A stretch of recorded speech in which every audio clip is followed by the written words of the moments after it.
परिचय। झूला बहुत मजेदार है मेघा, तुम्हें क्या लगता है? तुम ठीक कह रही हो विधि। एक झूले का ऊपर और नीचे जाना सचमुच एक अच्छा एहसास है। लेकिन ये और भी मजेदार होता यदि हम दोनों एक साथ ऊपर और नीचे जाते। हम जाएंगे, लेकिन 3 चक्कर के बाद, क्योंकि हमारी गति एक सी नहीं है। क्या तुमने ये पता लगाने के लिए अपनी पसंदीदा गणितीय अवधारणा का प्रयोग किया है मेघा? हाँ विधि, मैंने महत्तम समापवर्तक का प्रयोग किया है। बच्चों, इस पाठ में आप गुणनखंडों, गुणजों, महत्तम समापवर्तक, लघुत्तम समापवर्तक एवं विभाज्यता के नियम को समझेंगे। उद्देश्य। इस पाठ के अंत में आप निम्न करने में सक्षम हो जाएंगे। एक संख्या के गुणनखंड एवं गुणज निकालना, गुणनखंडों एवं गुणजों के गुणों की व्याख्या करना, संख्याओं का अभाज्य, भाज्य, सम एवं विषम के रूप में वर्गीकरण करना, संख्याओं की विभाज्यता की जांच करना, संख्याओं को उनके अभाज्य गुणनखंडों के रूप में व्यक्त करना, मा सा पा यानी महत्तम समापवर्तक एवं ला सा पा यानी लघुत्तम समापवर्तक की गणना करना, गुणनखंड एवं गुणज। माली हीरालाल श्रीमती शर्मा के बगीचे में 8 गुलाब के पौधों की एक आयताकार पैटर्न बनाना चाहता है। वह प्रत्येक पंक्ति में गुलाब के पौधों की एक समान संख्या, एक या अधिक पंक्तियों में बोने की योजना बनाता है। आइए हर संभव पैटर्न को देखते हैं जिसमें हीरालाल आयताकार पैटर्न बना सकता है। हीरालाल एक एकल क्षैतिज पंक्ति में सभी 8 गुलाब के पौधों को लगा सकता है। बारी बारी से वह प्रत्येक पंक्ति में 4 गुलाब के पौधे रखकर उन्हें 2 क्षैतिज पंक्तियों में लगा सकता है। वह प्रत्येक पंक्ति में 2 गुलाब के पौधे रखकर उन्हें 4 क्षैतिज पंक्तियों में भी लगा सकता है। एक और व्यवस्थापन संभव है। वह प्रत्येक पंक्ति में 1 गुलाब का पौधा रखकर 8 पंक्तियां बना सकता है। इस प्रकार गुलाब के पौधों के 4 संभव व्यवस्थापन हैं। आइए इन पैटर्न को निम्न संख्या अनुसार व्यक्त करते हैं। बाईं तरफ की संख्याएं पंक्तियों को दर्शाती हैं एवं दाईं ओर की संख्याएं प्रत्येक पंक्ति में गुलाब के पौधों को दर्शाती हैं। संख्याएं 1, 2, 4 एवं 8 को पूर्णतया विभाजित करती हैं तथा कोई शेष नहीं बचता है, अतः वे 8 के गुणनखंड हैं। एक संख्या के गुणनखंड वे संख्याएं होती हैं जो उस संख्या को पूर्ण रूप से विभाजित करती हैं।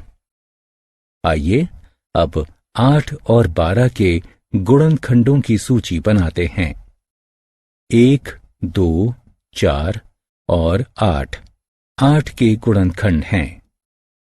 1, 2, 3, 4, 6 और 12 के गुणनखंड हैं। अब 8 और 12 के गुणनखंडों की तुलना करते हैं। आप क्या देखते हैं? 1, 2 और 4, 8 और 12 दोनों के गुणनखंड हैं, अतः 1, 2 और 4 8 और 12 के सार्वगुणनखंड हैं। आइए एक और संख्या 7 के गुणनखंड निकालते हैं। 1 और 7 के गुणनखंड हैं। 7 और 8 एवं 7 और गुणनखंडों और गुणजों के गुण। संख्याओं के गुणनखंडों और गुणजों के कुछ विशिष्ट गुण होते हैं। एक को जिस संख्या से गुणा किया जाता है वही संख्या प्राप्त होती है। जैसे 1 गुणा 2 बराबर 2 प्राप्त होता है। 1 गुणा 3 बराबर 3, 1 गुणा 4 बराबर 4, 1 गुणा 5 बराबर 5 प्राप्त होता है। 1 प्रत्येक संख्या को पूर्ण रूप से विभाजित करता है, अतः 1 प्रत्येक संख्या का एक गुणनखंड है। प्रत्येक संख्या खुद को पूर्ण रूप से विभाजित करती है। जैसे 2 भाग 2 करने पर 1 प्राप्त होता है, 3 भाग 3 बराबर 1, 4 भाग 4 बराबर 1। अतः एक संख्या खुद का एक गुणनखंड होती है। एक संख्या को पूर्ण रूप से विभाजित करने वाली सबसे बड़ी संख्या वह खुद होती है। 2 को पूर्ण रूप से विभाजित करने वाली सबसे बड़ी संख्या 2 है। इसी प्रकार 3, 4, 5 और 6 वे बड़ी संख्याएं हैं जो क्रमशः 3, 4, 5 और 6 को पूर्ण रूप से विभाजित करती हैं। अतः प्रत्येक संख्या खुद का सबसे बड़ा गुणनखंड होती है। एक संख्या के गुणनखंड एक और उसी संख्या की बीच की संख्याएं होती हैं। उदाहरण के लिए आइए 36 के गुणनखंडों को देखते हैं। 1, 2, 3, 4, 6, 9, 12, 18 और 36 36 के गुणनखंड हैं। अतः एक संख्या के गुणनखंड गणनीय एवं सीमित होते हैं। एक संख्या का 1 से गुणा करने पर वही संख्या प्राप्त होती है। उदाहरण के लिए 2 गुणा 1 बराबर 2 प्राप्त होता है, 3 गुणा 1 बराबर 3, 4 गुणा 1 बराबर 4, इसी प्रकार 5 गुणा 1 बराबर 5 प्राप्त होता है। अतः प्रत्येक संख्या खुद का गुणज होती है। एक से बड़ी अन्य सभी संख्याओं का एक संख्या के साथ गुणनफल खुद उस संख्या से अधिक होता है। संख्याओं का वर्गीकरण।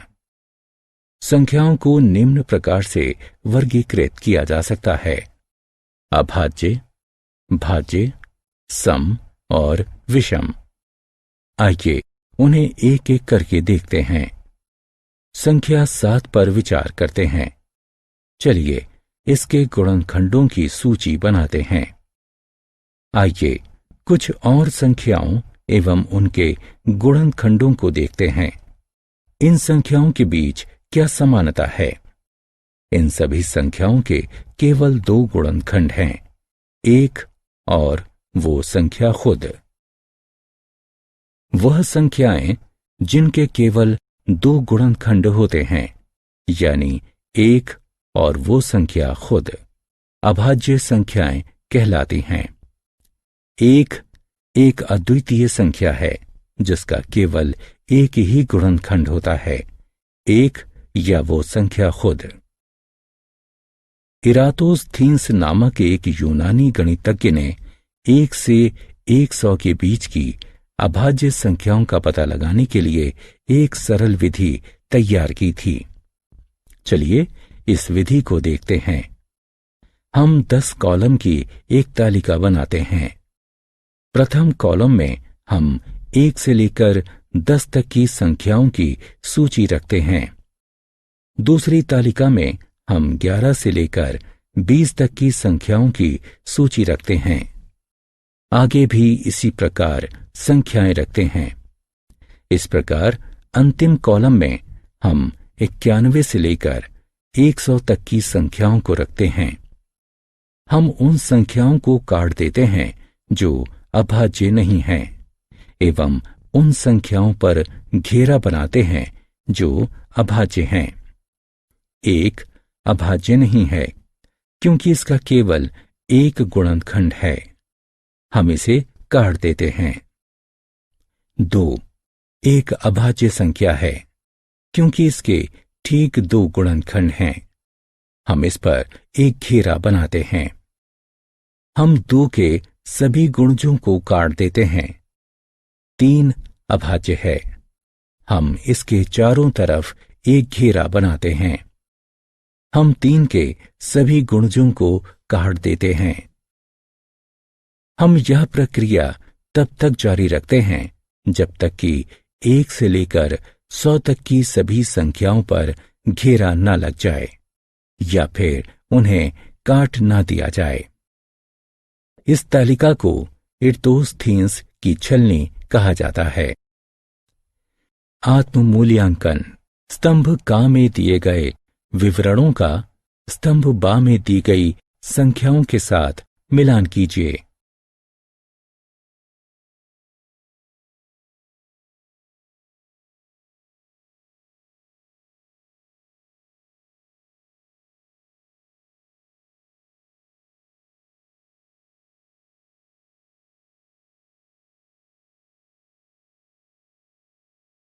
विभाज्यता की जांच। एक संख्या दूसरी संख्या से पूर्णतया विभाज्य कही जाती है यदि विभाज्य संक्रिया से कोई शेष नहीं बचता। हालांकि वास्तविक विभाजन द्वारा विभाज्यता का निर्धारण करने में काफी समय लगता है। अतः 2, 3, 4, 5, 6, 8, 9, 10 और 11 द्वारा संख्याओं की विभाज्यता की जांच करने के लिए विभिन्न परीक्षणों को तैयार किया गया है। आइए एक एक करके उन्हें देखते हैं। कुछ संख्याओं पर विचार करते हैं। 40, 34, 78, 36, 32।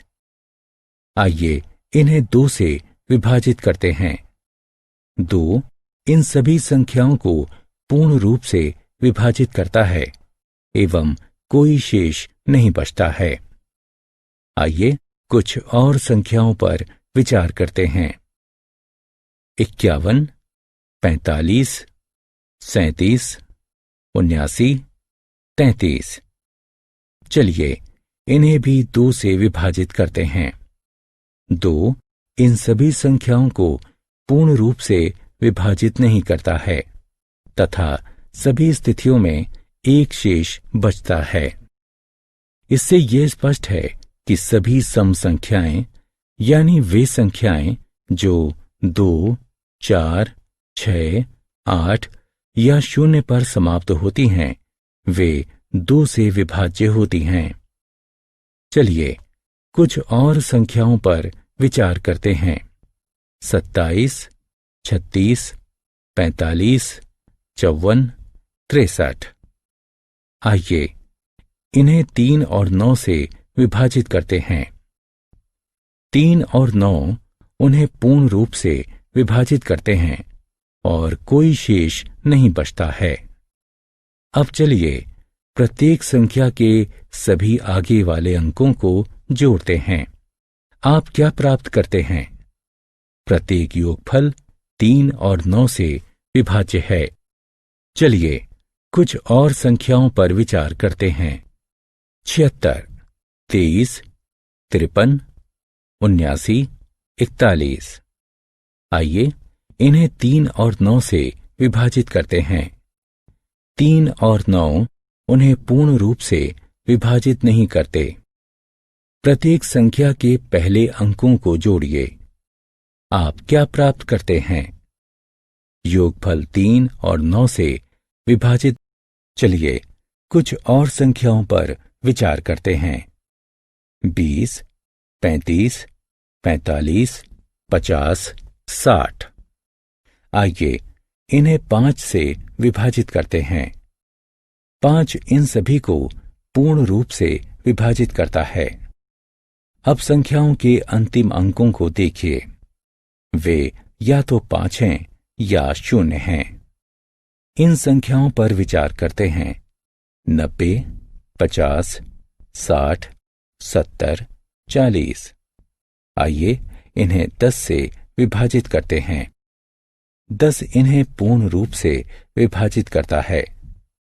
सभी संख्याएं जो 10 से विभाज्य हैं वे 0 पर समाप्त होती हैं।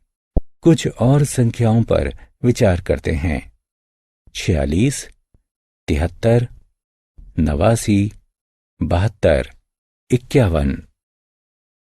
ये संख्याएं ना तो 5 से विभाज्य हैं और न ही 10 से। इनमें से कोई भी 5 या 0 पर समाप्त नहीं होती है। अतः हम कह सकते हैं कि यदि एक संख्या के अंतिम अंक 5 हों या 0 हो तब वह संख्या 5 से विभाज्य होती है, और यदि एक संख्या का अंतिम अंक 0 है तब वह संख्या 10 से विभाजित होती है। चलिए अब कुछ और संख्याओं पर विचार किया जाए। 9383, 7986, 8382। दाएं से शुरू करते हुए विषम और सम स्थानों पर स्थित अंकों को अलग अलग जोड़िए। योगफलों के बीच का अंतर या तो 0 होगा या 11 होगा, जो कि दोनों 11 से विभाज्य हैं। कुछ और संख्याओं पर विचार करते हैं। 4231, 5466। योगफल का अंतर 4 और 1 है, जो कि 11 से विभाज्य नहीं है। अब संख्या 16 पर विचार करते हैं। 8 16 को पूर्ण रूप से विभाजित करता है। 8, 2 और 4 के गुणनखंड भी 16 को पूर्ण रूप से विभाजित करते हैं। अतः हम कह सकते हैं यदि एक संख्या दूसरी संख्या को पूर्णतया विभाजित करती है तब इसके आत्म मूल्यांकन सही विकल्प को उठाकर उसके संगत स्थान पर रखें। अभाज्य गुणनखंडन। एक संख्या का गुणनखंडन एक संख्या को उसके गुणनखंड के रूप में व्यक्त करना है। इस प्रकार 48 को 12 गुणा 4 के रूप में व्यक्त करना गुणनखंडन है। इसी प्रकार 6 को 3 गुणा 2 के रूप में लिखना भी गुणनखंडन है। लेकिन दोनों के बीच एक अंतर है। 48 के गुणनखंड भाज्य हैं, जबकि 6 के गुणनखंड अभाज्य हैं। एक संख्या को उसके अभाज्य गुणनखंडों के गुणनफल के रूप में व्यक्त करना अभाज्य गुणनखंडन कहलाता है। आइए कुछ संख्याओं पर अभाज्य गुणनखंडन का प्रदर्शन करते हैं। 48 बराबर 12 गुणे 4। 12 3 गुणे 4 है, इसलिए 48 को 3 गुणे 4 गुणे 4 के रूप में गुणनखंडित किया जा सकता है। 4 2 गुणा 2 है, इसलिए 48 को 3 गुणे 2 गुणे 2 गुणे 2 गुणे 2 के रूप में गुणनखंडित किया जा सकता है। 48 को अब उसके अभाज्य गुणनखंडों में व्यक्त किया गया है। अभाज्य गुणनखंडनों को गुणनखंड वृक्ष की सहायता से चित्रीय रूप में भी व्यक्त किया जा सकता है। अभाज्य संख्याओं से विभाजन की पुनरावृत्ति करते हुए बड़ी संख्याओं को अभाज्य गुणनखंडित किया जाता है, जब तक कि भागफल खुद अभाज्य संख्या प्राप्त नहीं हो जाता। आइए विभाजन विधि द्वारा 430 का अभाज्य गुणनखंडन करते हैं। सर्वप्रथम हम 430 को अभाज्य गुणनखंड 2 से विभाजित करते हैं। तत्पश्चात हम भागफल 215 को अभाज्य गुणनखंड 5 से विभाजित करते हैं एवं भागफल 43 प्राप्त करते हैं। चूंकि 43 एक अभाज्य गुणनखंड है, 43 से विभाजित करने पर भागफल 1 प्राप्त होता है। 430 को अभाज्य गुणनखंडों के गुणन के रूप में व्यक्त कीजिए। अभाज्य गुणनखंडनों के प्रयोग। अभाज्य गुणनखंडन दो महत्वपूर्ण प्रयोगों के लिए लिया जाता है। वे निम्न की गणना करने के लिए हैं। मा सा पा यानी महत्तम समापवर्तक एवं ला सा पा यानी लघुत्तम समापवर्तक। मा सा पा महत्तम समापवर्तक। महत्तम समापवर्तक यानी मा सा पा दो या अधिक संख्याओं के सभी सार्व गुणनखंडों में सबसे बड़ा गुणनखंड होता है। आइए 12, 15 एवं 18 का मा सा पा निकालते हैं। 12 बराबर 3 गुणे 4, 15 बराबर 3 गुणे 5, 18 बराबर 3 गुणे 6। यहां सार्व गुणनखंड 3 है, अतः 3, 12, 15 एवं 18 का मा सा पा है। आइए अब एक अभाज्य गुणनखंडन के प्रयोग से 36, 45 एवं 90 का मा सा पा ज्ञात करते हैं। 36 बराबर 3 गुणे 3 गुणे 2 गुणे 2, 45 बराबर 3 गुणे 3 गुणे 5, 90 बराबर 3 गुणे 3 गुणे 2 गुणे 5। 36, 45 एवं 90 के अभाज्य गुणनखंडों का बारीक निरीक्षण हमें ये बताता है कि सभी तीनों संख्याओं में 3 गुणा 3 मौजूद है, अतः 3 गुणा 3 बराबर 9। 36, 45 एवं 90 का मा सा पा है। आइए एक वास्तविक जीवन की परिस्थितियों को देखते हैं जहां मा सा पा का प्रयोग किया जाता है। एक आदमी एक ही रस्सी से 40, 65 और 80 फीट गहरे 3 कुओं की गहराई मापना चाहता है। रस्सी की अधिकतम लंबाई क्या होनी चाहिए जो तीनों कुओं की गहराई को मापने के लिए पूर्णतया पर्याप्त हो? 3 कुओं की गहराई मापने के लिए रस्सी की लंबाई को तीनों गहराइयों का गुणनखंड होना चाहिए। इसके अतिरिक्त इसे मा सा पा होना चाहिए ताकि गहराई को प्रयत्नों की न्यूनतम संख्या में मापा जा सके। आइए 3 गहराइयों को उनके अभाज्य गुणनखंडों में व्यक्त करते हैं। 40 बराबर 2 गुणे 2 गुणे 2 गुणे 5, 65 बराबर 13 गुणे 5, 80 बराबर 2 गुणे 2 गुणे 2 गुणे 2 गुणे 5।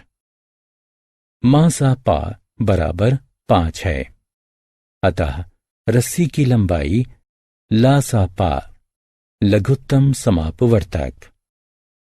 लघुत्तम समापवर्तक ला सा पा 2 या अधिक संख्याओं के सभी सार्व गुणनखंडों में सबसे छोटा गुणनखंड होता है।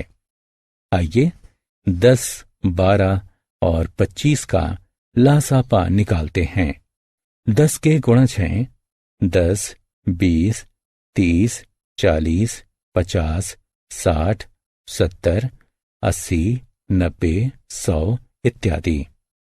20 के गुणज हैं 20, 40, 60, 80, 100, 120 इत्यादि। 25 के गुणज हैं 25, 50, 75, 100, 125, 150 इत्यादि। 10, 20 और 25 का प्रथम सार्वगुणज 100 है, अतः 10, 20 और 25 का ला सा पा 100 है। ला सा पा की गणना करने की सबसे सरलतम विधि अभाज्य गुणनखंडन विधि है। आइए 16, 24 और 32 के ला सा पा की गणना करने की विधि का प्रयोग करते हैं। अभाज्य गुणनखंडन विधि में अभाज्य गुणनखंडों से 3 संख्याओं को विभाजित करना सम्मिलित है जब तक भागफल 1 ना मिल जाए। आइए हम सबसे छोटे अभाज्य गुणनखंड से शुरू करते हैं, जो कि 3 में से एक संख्या को विभाजित करता है। 2 सबसे छोटी अभाज्य संख्याएं हैं जो 16, 24 और 32 को विभाजित करती है। आइए भागफल को 4 और 2 से तब तक विभाजित करते हैं जब तक कि किसी भागफल को 2 से विभाजित करना संभव ना हो। अगला सबसे छोटा अभाज्य गुणनखंड जो भागफलों 1, 3 और 1 में से किसी एक को विभाजित करता है वह 3 है। सभी भाजकों 2, 2, 2, 2, 2 और 3 का गुणा करते हैं। अतः लासापा बराबर 2 गुणा 2 गुणा 2 गुणा 2 गुणा 2 गुणा 3 जो कि 96 है। आइए वास्तविक जीवन की परिस्थितियों को देखते हैं जहां लासापा का प्रयोग किया जाता है। 10, 20 आत्म मूल्यांकन। स्तंभ आ में दिए गए विवरणों का स्तंभ बा में दी गई संख्याओं के साथ मिलान कीजिए।